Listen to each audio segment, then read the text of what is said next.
Hello guys, this is gonna be a small tutorial about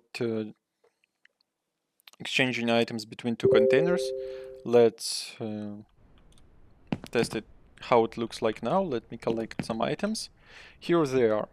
Now, well, let's drop an apple to one of these containers. For example, here, open it, and we have an apple. Now let's open this shirt on top left corner and move an apple from here to here. And as you can see, we cannot see it because these widgets are not refreshed when inventory is changed. But if we close it and open it back, then an apple will appear.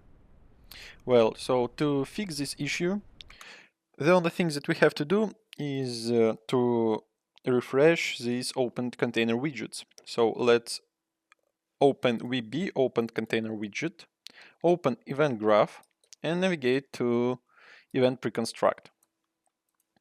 Let's copy everything from here, right click on selection and collapse to function. Let's call function refresh.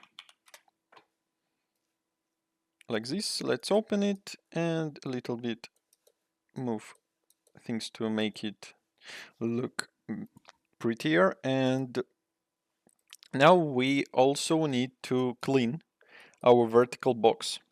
So we're adding rows to vertical box. So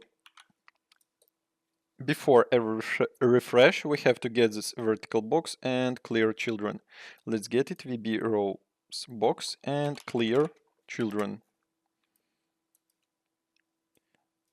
That's all for this function. And the last thing that we have to do is to open a widget for our inventory that is displaying these items. Let's open the widget blueprint for whole inventory, open graph, and open function on open container.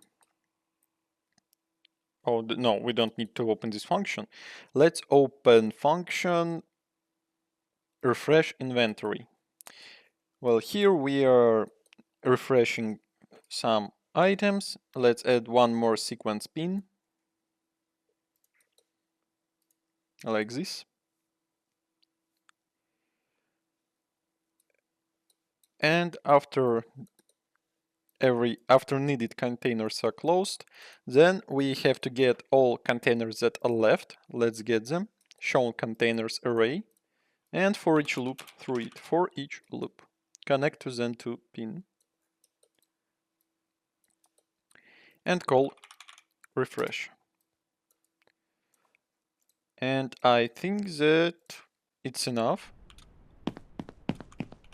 So let me pick up an apple.